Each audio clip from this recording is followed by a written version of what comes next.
Hi friends అందరికీ. పొద్దుగాల అయితే ఒక బస్సు తెంపినాం, ఇప్పుడు వచ్చి ఇంకో బస్సు తెంపుతున్నాం. కాయలు అయితే ఎండ అయితే మస్తు కొడుతుంది. ఓ మొత్తం ఎండనే. మా మామయ్యకి అయితే చెమటలు గారిపోతున్నాయి.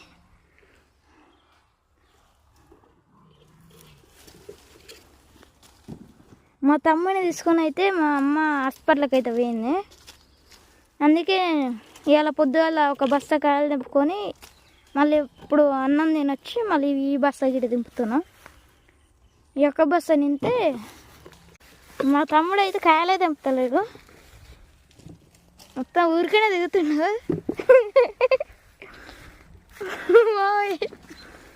ఇంకా కాయలు ఇవన్నీ కాయలు లే కాయలు ఉన్నానే మావయ్య. మీరా